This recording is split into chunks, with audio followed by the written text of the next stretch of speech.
IVM.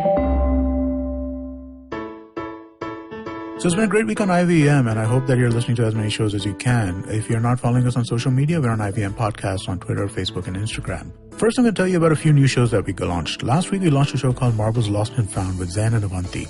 It's a show about mental health, which I think is a fairly interesting conversation to have, and you should enjoy it. We also have a new fictional fun storytelling show for all of our listeners. Croc Tales by Anand Sivakumaran is a bi-weekly show where Anand spins a story from a prompt that could be a word or phrase coming from you. Catch these episodes every Monday and Thursday. On Simplified this week, the trio dig further into the Football World Cup history with some trivia and silly jokes on a longer episode.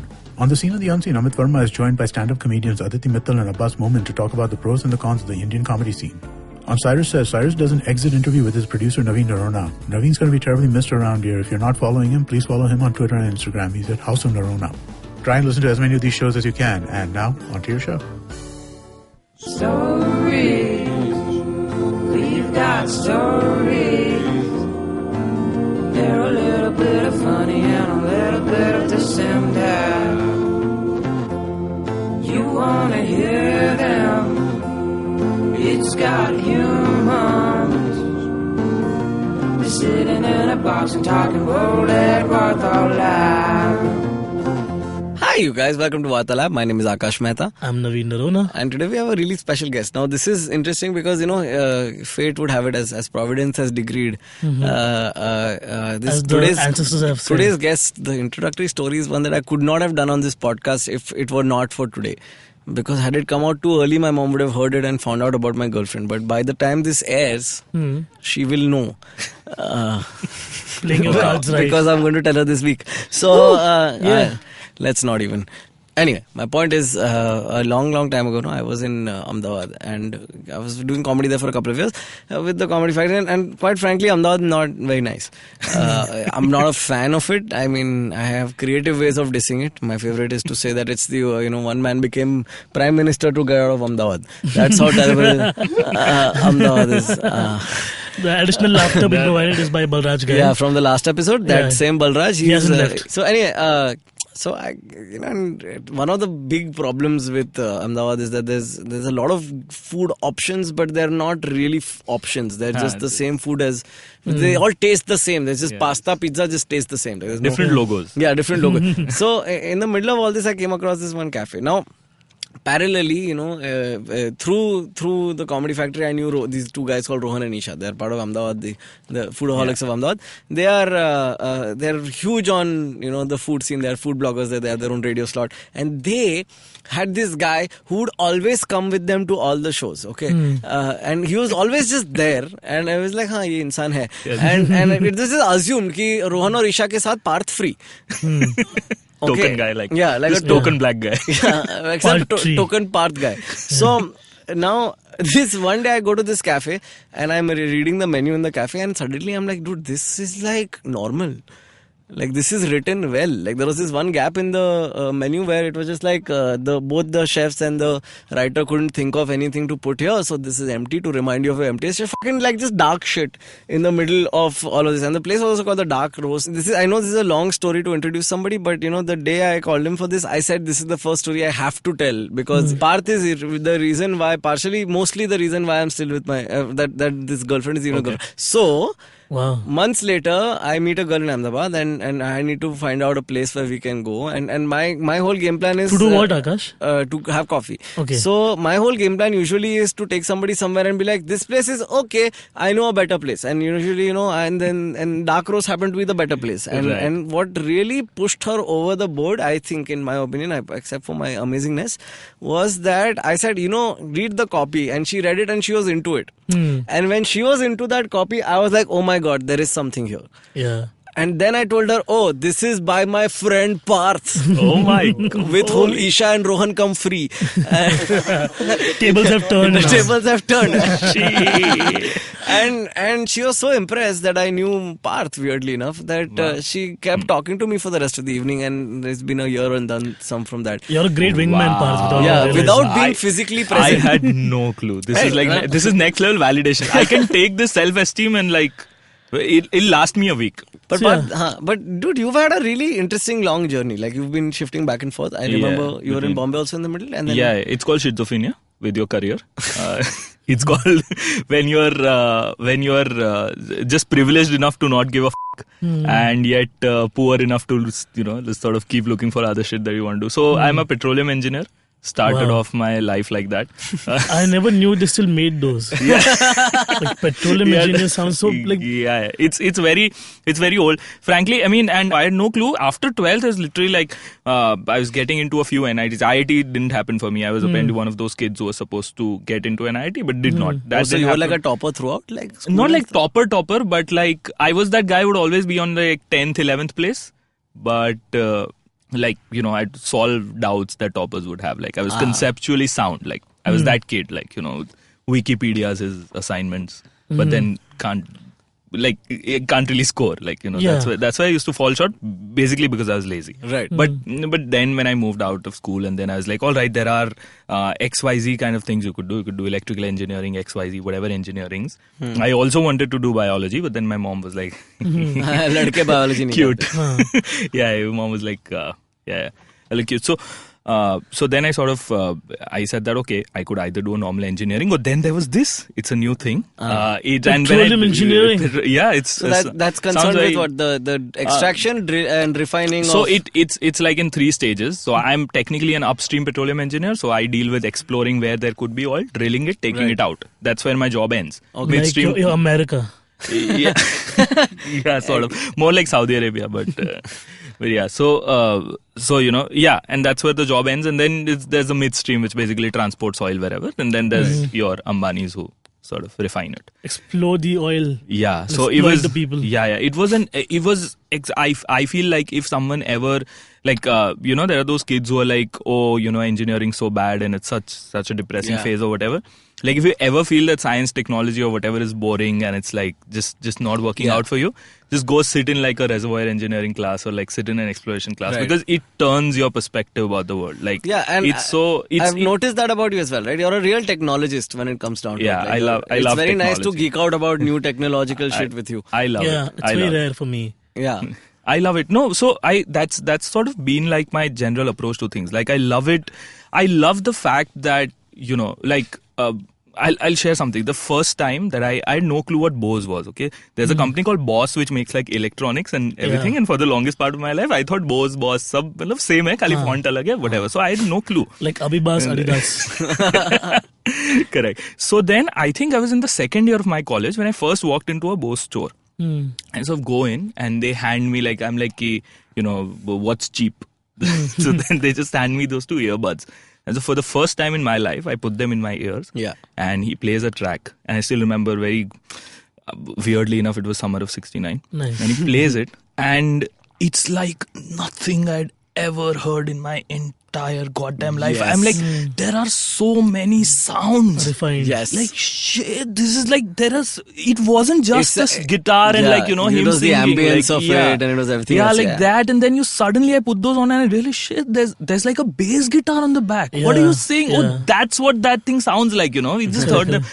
For the first time I realized, like, damn, there is like so much variance in it. And then sort of like it really sort of, until science doesn't touch you at like a very human level, like till you don't go like, it probably took someone like so much effort to get this thing to work like so, which is why I'm also like really like a huge fan of Apple products. And like not because I can see that right now on the table, the Apple Watch and the Apple latest model are hanging out together. No, but the thing is, it's just made so beautifully to work. Like things that just fit. Like he said about that little paragraph, right? Yeah. Like when I designed that menu, and when I was left with that space, I genuinely had no idea what I put there. Yeah. And I'm like, I have no idea what I put here. There is literally nothing that I should be putting. Like, I didn't want to go like, we serve some of the most delectable desserts in the whatever.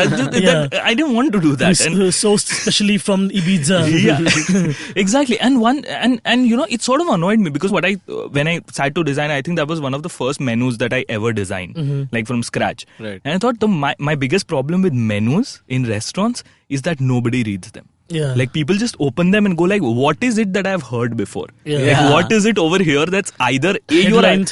Headline. Yeah, exactly. Starters. Precisely. Yeah. And then you're never really, it's not a journey for you. You don't do anything with it, which is why I decided, okay, I want to do something that's completely like off the bonkers. So then I put that little piece over there, which is like, I knew that nobody was going to read it. Very few people would read it. But I knew that the moment someone would read it, they would talk about it. Yeah. Like it would make their day. Yeah, absolutely. As it did mine. Yeah. So started off as a petroleum engineer. I said that this, like the courses looked like I did a little bit of geology, a little bit of physics, a little bit of like a lot of math, just a lot of everything. And that lot of everything really, really excited me. And I was like, come on, this is the thing. And I still hold it. Like it's one of the most beautiful things on planet Earth. Nice. Like petroleum engineering. Yeah, petroleum engineering. You can, what else is going to really make you imagine like standing in the middle of the ocean, there's 10,000 feet of water, then there is the earth, then there's like 8,000 more feet of rock, and then there is oil.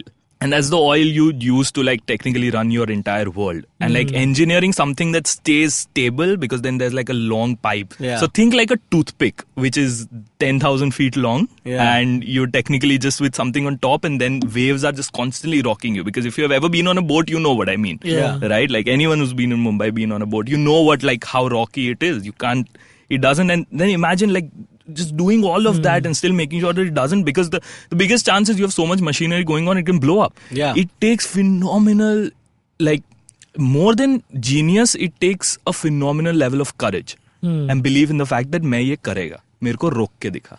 But one question I have here, because as the course, you must have understood that, like while you're doing all this with the ocean, how much of it impacts the ocean's ecological balance? Not a lot, actually. Okay. Not really. So the only time when you actually run into a problem is when you have a spill. Yeah. So other than that, everything is like super intact. So I'm not gonna say like, oh, it does not harm it at all because of the noise on the surface, the vibrations that it causes. Somewhere around like a small radius around it is like impacted, but it's not as bad as like people will make you think. In case of a spill, it is the worst. Yeah. Like nobody wants it happening. Yeah. Plus, I think on some level, like I don't know if you read *Sapiens*. No, I have. There's this book called *Sapiens* by this guy. I'm starting now. And it's a wonderful example of talking about history anthropologically rather than in an emotional way or a history textbook way. So it has a very interesting portion on how we went from hunter-gatherer to an agricultural community. And I think the best part about humanity is that we manipulate the like right now, like if you read that book, you realize right now people bitch about how the rhinos have gone, but we killed the mammoths. We killed the saber-tooths. Yeah. We killed most animals above 50 kg on this planet. From Ice Age. Yeah. Yeah, pretty much. There's a show on Netflix called Cooked, which basically traces the whole journey. And I think the first episode is beautiful because they explain that your human body it hasn't evolved to survive. You should technically be dead right now. Like if you're like all other animals, you should be extinct right now. But we survive on our own merit. Yeah, we survive by manipulating our environment rather than manipulating ourselves to suit the environment. But exactly, like history and evolution by itself will always repeat in cycles. Absolutely. Till there's so I always keep saying this weird theory that I have is that the last Big Bang was like probably a nuclear fission that kind of triggered when we had already lived for like a millennia. And then the universe restarted. Because the fact that people keep saying that, like God made us in his image. But then how do we have this DNA? How do we have this design that is similar to so many creatures? Yeah. It's because that design has always existed in a loop. So what if the biggest time loop we're living in is the world? Yeah, I mean, that's a very popular theory, in fact. That one logic... I came up with it. Yeah, because... one theory is, not so much that history repeats itself to the exact degree, but that we are essentially manufactured by another superior race in one of their large hadron colliders or whatever. So, if you were to escape the universe, it's not that there would be nothing. It would... And the more you read about this, the more confusing it gets. Because if you go far out enough into the universe, the space kind of curves, so you come back. Yeah. So, there is no outside to this, because maybe the outside to this is somebody else's LHC. Yeah. So anyway, coming back to petroleum design. Otherwise, engineering. So anyways, so basically anything that dealt with like so many different things come together, make something that's gorgeous. Sort of really excited me. So then I finished that, and then But where was this? Where did you study? Gandhinagar. So there's this place called Pandit Deendayal Petroleum University. Oh wow, that's nice. And Gandhinagar is very close to Ahmedabad. That's if you know, I don't know if you know this, but the capital of Gujarat is Gandhinagar. I know that. Yeah, it's like a little There's baby. Gandhi in it. Has to be. And Ahmedabad is the financial capital. Yeah, kind of sort of. But where did you grow up? Ahmedabad. Right. And how is it? Okay, let's get. Then what happened? You worked as a petroleum engineer. So I worked as a petroleum engineer for precisely 3 weeks. So all of this build up for so because I was so much in love with it so actually I think the first company I ever worked for lied to me. And how so? I'm not sure if I want to go into like a lot of detail about it, but they were like, okay, we're gonna make you do like X, Y, and Z, which is like the nicer version of what I always wanted to do. And I was amongst the first people in my college to get placed, like the first guy to grab a job, like first company in, like one of the good ones, go in there, like, you know, first guy to enter the interview because everybody else was scared and like, what do I do? And I'm like, you know, because I had a wedding to go to, and I really didn't want to miss it. Like first Priority guy in, first scenes. guy, like I'd like to brag about this. First guy in, first guy gets the job, great package, great everything. It's just like, you know, checks all the bullet marks. And then they hired me for X, Y, and Z, which is like the nicer kind of things, the things that I wanted to do. And once I get there, they just explicitly tell me, well, you know what, doesn't matter, whatever we said. We're gonna, and I'm not saying like the A, B, and C they asked me to do was like it's irrespectable work or anything, but it was just that's not something that I signed up for. Yeah. So I said it, you know what, like, I don't care, whatever the case might be. I'm not going to work for someone who so blatantly lies to me on my face.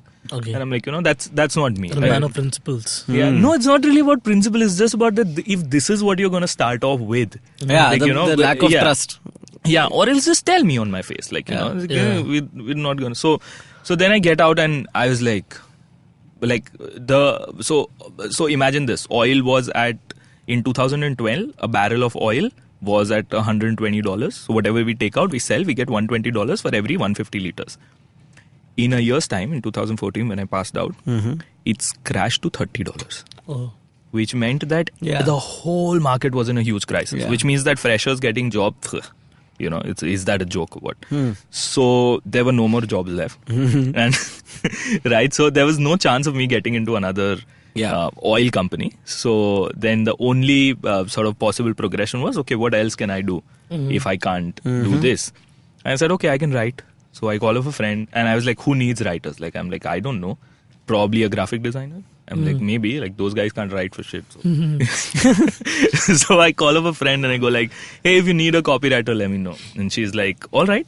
And then they hook me up with this one guy, the first guy to give me a job that sort of excited me. There was a tech startup. It was called Arisun, like Arisun. So that sort of thing. We made like a platform where you could anonymously sort of send out messages inside of your college group. So it was aimed at college groups, but it's not exactly WhatsApp. You're sort of sending out messages. It's like Sara haha, but not like, it's not peer to peer. It's like a single feed. It's Facebook without names. Okay. Like think about it that. So so we started building it and then we sort of did that for like 10 months. They had already done it, like pretty much all of it. And then I came in at a phase where we had to expand and tried for a full year. And we failed terribly, lost like a lot of money of our investors. And we called it quits. And we said that, okay, fine, you know what, no point in doing this anymore. Everyone went their own ways. Then that's when I came to Bombay. So went from oil to sort of writing. So I was creative director for them. So they basically made me sort of plan marketing, do strategy, sort of like look at, okay, how are we going to expand? That's a lot of hats to wear all of a sudden straight out of engineering. Which is why we didn't succeed. No?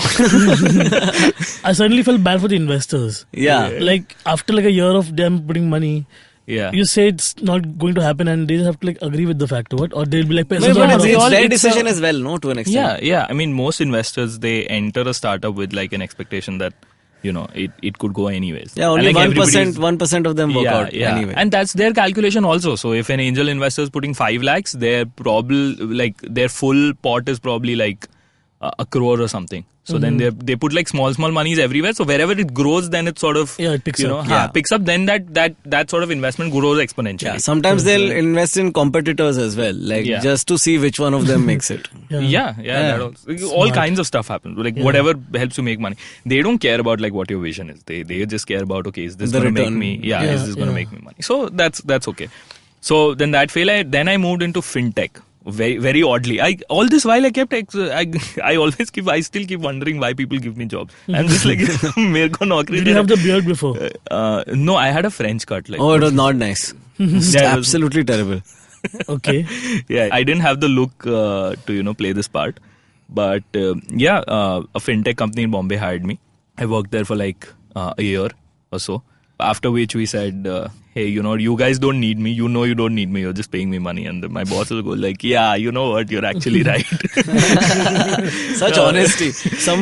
A lesser man would have dragged it on for 8-9 months at least. Yeah. But it was hilarious because we just... he just went like, like I was like, hey, it's not working out. I think I should do something else. He's like, yeah, I think so. I agree. And that's where I called it quits. It was beautiful, like again, 9 months of just me being amused every single morning because financial markets, I think his mom works for BSc. Yeah. I heard that episode and... Dude, I was actually going to ask you, life's going like pretty bad for you. Like, go from your mom as a guest to like down to like me.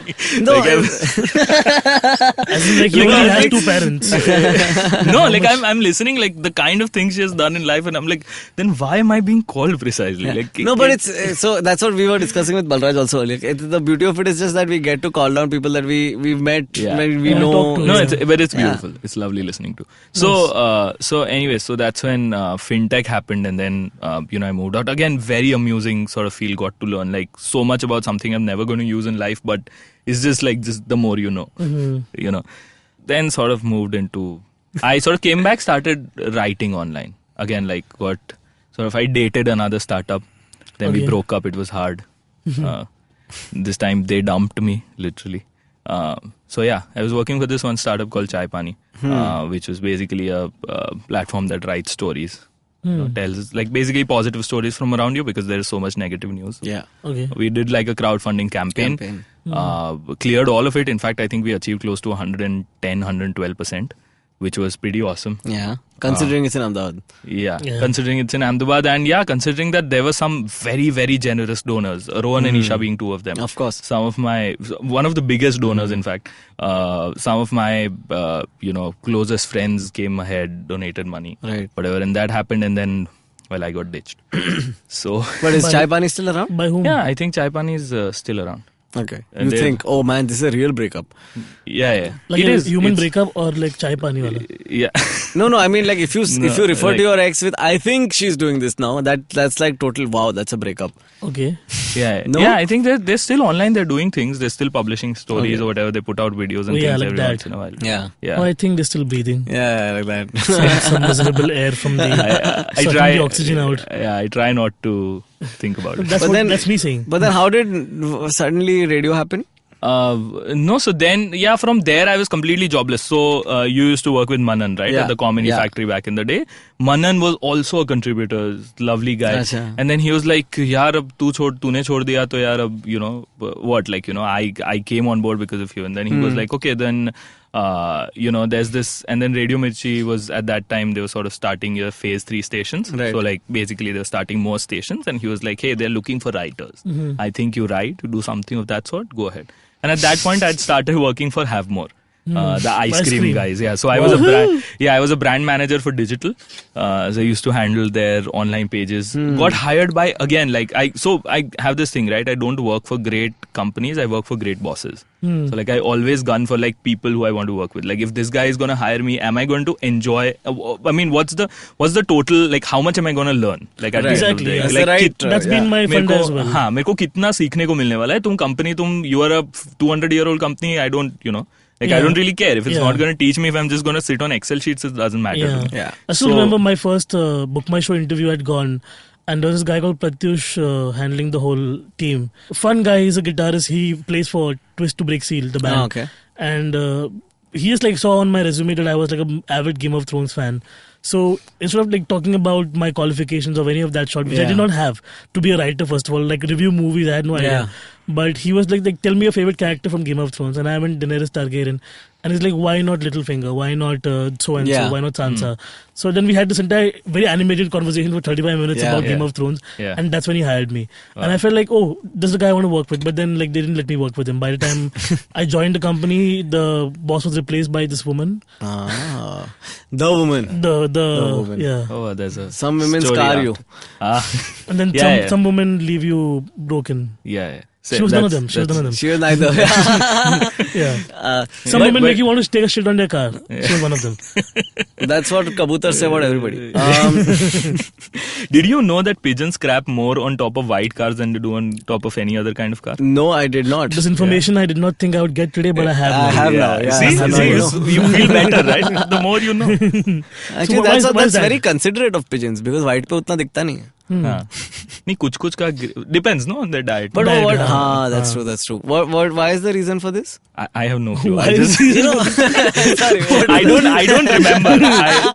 My apologies. What is this English? So this is, I mean, what really inspires me about Parth's story more than anything else is that all of this happened in and around Ahmedabad, and it's hard to explain, right? Like Gujaratis as a cultural, their cultural end is very skewed. Like usually when a particular bunch of people, they start becoming affluent and there's money in the system and they're all doing well, then the arts suddenly get this like push, and then there's a culture and all that develops, subcultures develop very quickly. In Gujarat, that never really kind of, we miss that memo a little bit. So the most culturally significant thing in Gujarat is still Garba and Bollywood. Yeah, correct. Which is, I think it's a huge, I think somewhere it's like, it's nationally a problem. Like we don't understand the fact that we can make our own culture. Like we can, I think now slowly like the internet is realizing that, hey, we got our own stories. Like that's what we are also doing over here. Like, but, or else it always used to be stories about, oh yeah, here's what Shah Rukh Khan's doing and here's what, whatever Steve Jobs doing, and like that's pretty much the end of it. But like, at least some Gujus do keep up with Falguni Pathak's activities, right? I'm hoping Falguni Pathak is not so big in Gujarat, It's only so big in... there are way bigger guys in Gujarat. Yeah, and there's this thing about people who leave a place where they belong. So whenever they leave, the state that the whole place is in, that's the state that stays for them for years. So there was a story when for the first time in my life, when I went to the US, I was like extremely excited, but I was only there for like 72 hours. Like I don't call it 3 days, I call it 72 hours because I was like, मेरे पास इतना ही time है, जितना हो सकता है कर लेना है. I land there and there was this really nice guy who had offered to like just be like, hey, stay over at my place. I was in Houston and I land and he's like, are you tired? Are you very tired? I'm like, no, if you have plans, I'm not tired. It was a Sunday evening. He was like, I just want to do everything that I possibly could. He's like, there's a concert we're planning to go to. You want to come along? I was like, sure thing. And he's like, but 22 hours of flight, it doesn't matter. I'm going to, it's 72 hours in America. I'm going to like, I'm going to own it. There's a concert I'm going. He's like, all right, I'll get another pass for you. He arranges for that. We get there. It was in Hilton, the hotel. And I'm like, oh wow, downtown Houston, we're in the groove now. Yeah, we made it in life. God, that's Gujarati. And and the gates open. A concert. But it's a concert. Come on. Yeah. What concert? Who was playing? And I open the gates and it's Udit Narayan and Alka Yagnik. Hey. I kid you not, people halfway through the concert, 35% of the crowd goes bonkers and starts going Mohini, and then and that's when this other guy, his name was also Parth, lovely dude. He tells me that this is what happens with people, is that when they leave their country and come here, they're stuck in that cultural time frame. They're stuck in that frame, and that's the frame that they're in, and everything is because there's so much noise. Culture is also a lot of noise. Like you just have to take in appropriation all the time. So yeah, that's something that happens. So Falguni Pathak is not a thing in Gujarat. There's like just a lot more. Yeah, she got replaced by Mohini. Tera ko tera sandesha. We'll take a break now. Okay. And come back with more sandesh. Yeah. It's IVM here. Let's go. We the IVM kids on the block over here.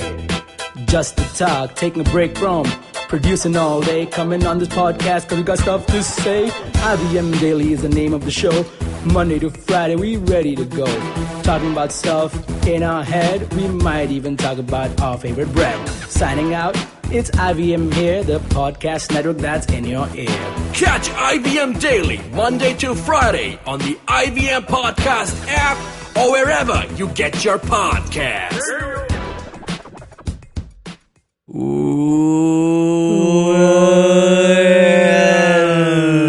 Hi guys, we're back to Varta Lab with Parth. That was weird.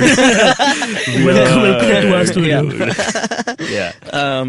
We're back with Parth. And so you were talking about in the break, we were just discussing the radio scene and how. So again, you went from you were at Havemore. Yeah, right? I was at Havemore and then. Okay. How do you quit Havemore? Because there's an amazing. I mean, isn't there free ice cream involved? Yeah, there's a lot of free ice cream. Like because I was the brand, so I helped. I was with them, right with them, and they launched their premium line of ice creams called it Huber and Holly. I think one of the best places I've worked at, because I would, from the first day, for some reason my boss threw me behind the counter because they didn't have enough trained people, right? And it was like a premium line of ice cream, so they couldn't have the usual guys. They wouldn't talk and sell it like you had to feel like you were in Haagen-Dazs. Melts in your mouth. Essentially down your throat.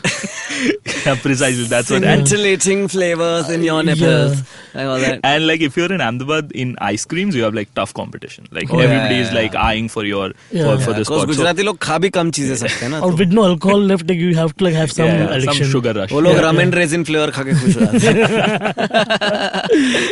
Rammanu. It's a callback to another. Hey, Rammanu fans in the house. Yeah. Like, share, subscribe. Anyway. Yeah. So nothing. So that's what I did there, right? Like, and I helped them launch it. I think it was one of the, because it's an adult never buys ice cream. Okay. What? Yeah. An adult might walk into an ice cream store. An adult walks into an ice cream store, but a kid buys the ice cream. But when I go as an adult, I do buy ice cream. Oh, I mean, he means like when you're buying the ice cream.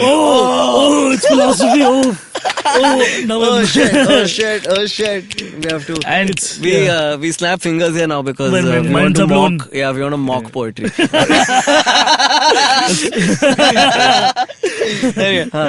And I realized something, like every time the way people's eyes would light up when you'd show them like different flavors, and you make them taste the Belgian chocolate, you make them taste the white truffle, and then there's the sorbet, and then oh my god, they would just be so freaking happy. Yeah, there was something so beautiful about the way people buy stuff. Yeah. Like the way their eyes light up and they're like, "ये मेरे को चाहिए, पैसा नहीं बहन, तेरे को जितना चाहिए ले ले पर मुझे ये दे." But ice creams are always this thing that we'll have like good memories of it all the time. Yeah, and it's always with food, right? Like food triggers the strongest memories. But like even right now we're just grinning in the studio while we're talking about ice cream in general.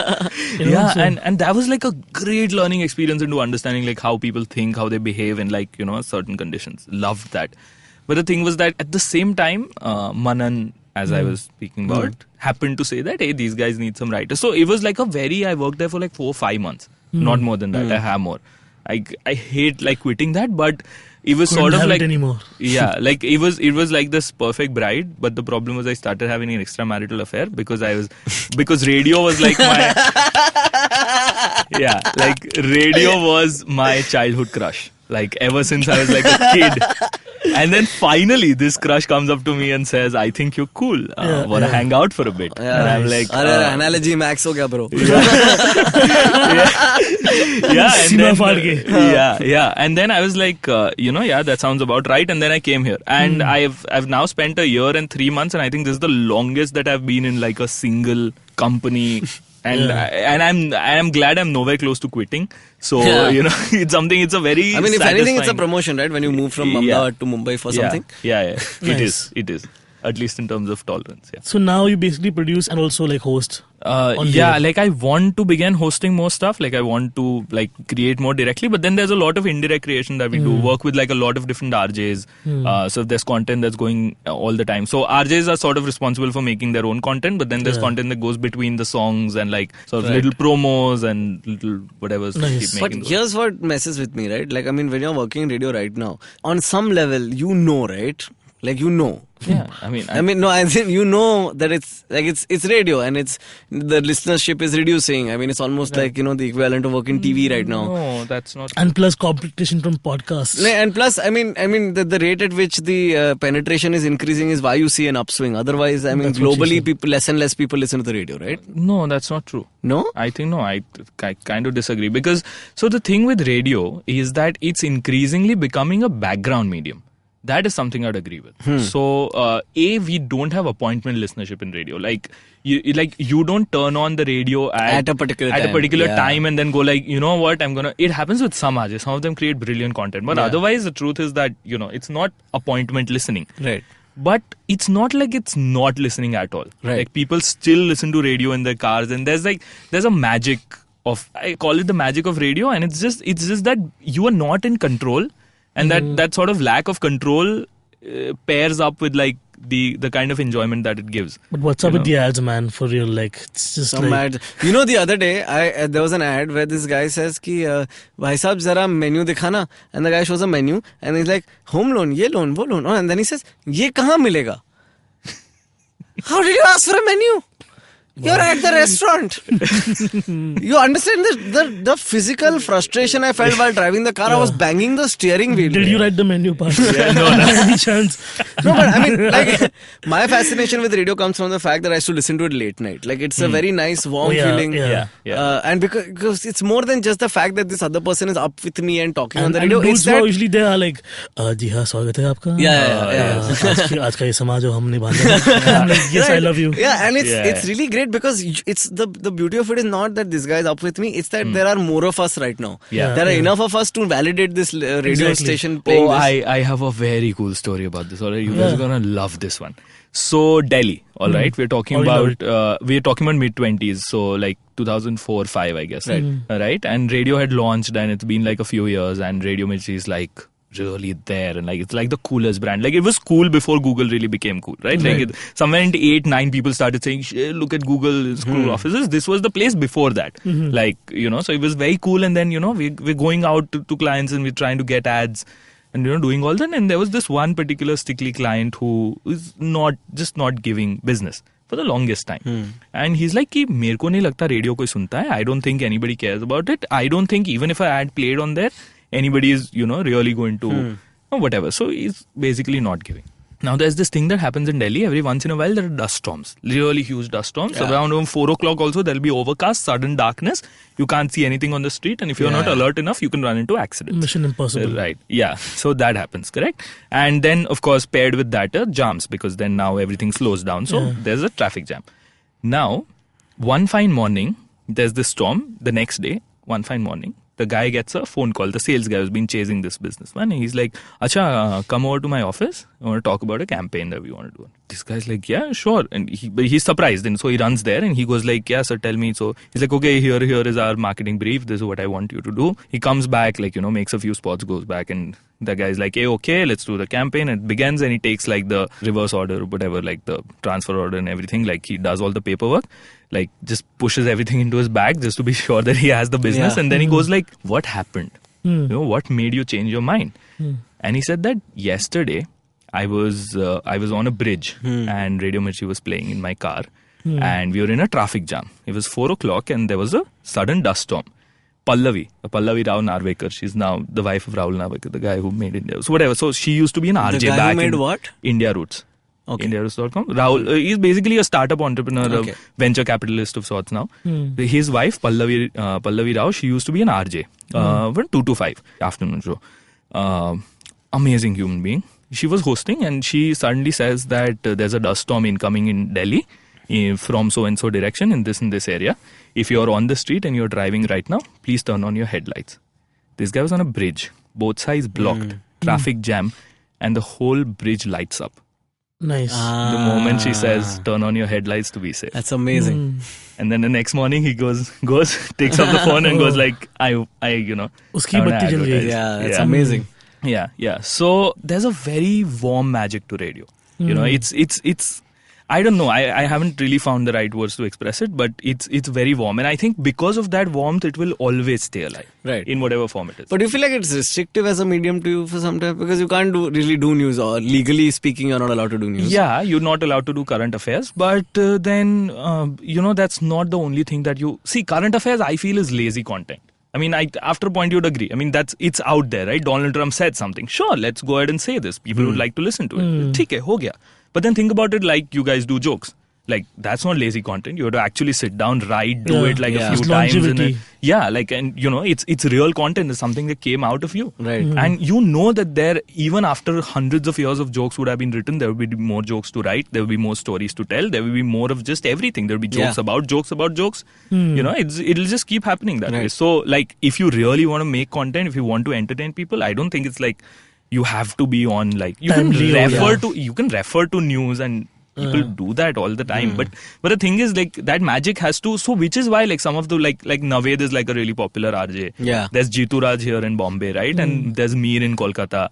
So all of these Malishka, guys man, like, I think she's one of the finest from Bombay. Definitely. Rohini Ramanathan. Rohini is still, she's back to radio, Yeah, I think with Nasha. Ajay Rohini is like the great grandmother of the Bombay comedy scene, man. She used to be the only one who used to host open mics. Oh, wow. And, I mean, comedy is very inexplicably connected to comedy. Saurav Ghosh used to be in radio. Manan used to be in radio. Vidya used to be in radio. I mean, there are a lot of people. Zakir used to be in radio. So, I mean, there's a lot of, I think this radio funny guy. Yeah, the free flowing. Yeah, that vibe. I mean, Manan specially embodies that really well. If you see his stand-up. But I feel it's just that radio is, see, all you have is words and sounds, right? So you're restricted. Yes, it is restrictive, but, like, see, it's also in terms of as a medium. Like, it's only audio. I say restrictive in the sense ki, I mean, how free are you to go out and give your opinion? Not very. Because of multiple reasons, because of the law, also because, like, you're working with a network. So even if you went to, like, an actual news channel, there's a significant amount that's control, like, that sort of is like, it has to be like a company's collective voice. I'm not saying that journalists don't have the voice. They do. They very much do. They do. They do stories that they believe in. But then, like, the network in general has to also agree on a direction. So there is a certain amount of restrictiveness that's everywhere. But I don't think radio is restrictive. Like, people who wanted to make the best out of it have made the best out of it. Every once in a while, if you are saying something right, you go up there and you say what is right. Yeah, that's actually very interesting because, Malishka is always doing something which is so pro-Bombay and, like, just so pro-city and pro-sense. That every time there's some new campaign coming out that, like, really actually genuinely, like the whole BMC thing that happened last year, where Malishka sent some guy for the roads, and then the guy giving her a notice fell in a pothole and got hurt. I mean, poetic justice. Yeah. Even Jose was doing radio before. Yeah, even Jose was doing radio before. Even Sunil Grover was doing radio. In fact, if you remember Sud was, you were telling me this story. Yeah. Did you know that? Hasi ke fuware. Oh. I remember Sud, but I don't remember that. Balraj, do you remember Sud? Hasi ke fuware. How do you guys not? He says the page number and the whole page number 257 se upar se teesra joke hathi kidi se that sort of stuff. Cheeti se. Hilarious stuff. Who does Babbar share voices? I have no clue. I think Sandeep Sharma also used to do a lot of radio voices. Actually, he used to do a lot of impersonations on radio. Radio is sort of like, it's easy, and then like you get to express more creatively in words. So I think that's what humor is also about, is sort of you understanding. It's small packaging, immediate connect. Yeah, but I think the old school charm of radio is what we kind of miss nowadays, because, like, once these phones with multiple memory spaces came into being, the earlier Nokia phones were, like, very reliable in terms of the radio connectivity, and, like, I remember that. Even the floods in Bombay or whatever, like, when everything else is failing, the radio network still, like, survives. Because it's out there in the air, like, so TVs are not working, there's no electricity, but somehow radio kind of makes So that happens every time, like, Bombay hits some of the other sort of crisis. We are on air 24/7. So, like, shows don't go off. Like, whoever's there in office, like, if when there were floods, people were on air overnight, and we're, like, constantly connecting everybody, because the moment other things go down, this is, like, the only way you have. So people call in saying here is where we are, and we are stuck and we can't really we are not able to get through to people, and we actually put them in touch with, like, municipal officials or police or CRPF or whoever's there on. It's quite something. So we have to keep the tradition going. Listeners, please listen to more radio while also listening to our show. So what you should do is keep the radio on while you listen to us. And just, like, mix and match. And dance. How is that? How is that? No, but I mean, I know. No, radio has its own. I think, radio is about not having control over, what. I mean, everybody comes up and goes, like, you can't pause it. You can't. It's like almost like TV in that sense. Yeah. It's you don't control the programming or the. With us, you can. Anyway. But yeah, man, I think that's. I think we paid our dues to radio, or else. No, but I think podcasts are the future. I mean, I think I'm a huge junkie. I'm a huge junkie. Like, I love listening to podcasts. I listen to only 2. Yeah, which ones? Your Nerd, own and Geek Fruit. I keep saying Nerd Fruit for some reason. Geek Fruit I listen to, and I listen to Revisionist History. Oh, Malcolm Gladwell. I love that show. Yeah, Holy mother of God, what has that man created? Yeah. Especially they have a wonderful episode about the Bengal famine. Yeah, how that was that's made. very depressing. You should also listen to Radio Lab. Radio Lab is good. I tried a few episodes. I think honestly what happens is whenever I listen to such rich information over a vocal medium, like an oral medium, my brain wanders. Like, then I start thinking about the topic, and the next thing I know, I'm penning down a joke in the middle of traffic or something. That happens. But there's this one episode called 23 Weeks and 6 Days. Oh, yeah, I've heard It's, I think, one of the most beautiful. 46 minutes, you turn it on and nobody moves. Like, nobody bats an eye. And I have cried every time I listen to that episode. It's the dedication to quality and production design is mind-blowing. Phenomenal. That's what happens when you have money in your podcast. Aakash. So that's it from us, you guys, for Varta Lab. As you already heard from Parth, podcasts are the future, but also give radio a chance. Why don't you? And we'll see you next week with an entirely new guest. And you can follow us on social media. Parth, where can they find you? They can find me at Parth.Trivedi. That's Facebook, Parth Trivedi. You can go on Instagram for the real Parth T. I guess someday I'll be popular. Like, someday I'll be doing more of these. So then I called my Instagram account the real Parth T. That always helps, yeah. So follow Aakash Mehta on the real Aakash Mehta. It's Kuch Bhi Mehta. By the way, if you've seen not Kuch Bhi Mehta, that's also me, but it's not Kuch Bhi Mehta. So don't follow that one. Just don't follow him at all. That's a good idea. Instead, you should follow Navin on House of Noronha. Yes. Noronha. What is Noronha? That's his last name. Noronha. It's my surname. Oh, that's your surname. Okay. It's like a Portuguese surname. Oh God, I'm just, you know what I imagined when you said Navin. That? I imagined a younger you chasing after a pig. Wow. from the story. From the story. Okay, yes. Call back. Yes. Okay. Anyway, but hey man, thank you so much for coming down. And thank you so much for listening, you guys. Like Navin said, we will be back. Bye. Bye. Bye.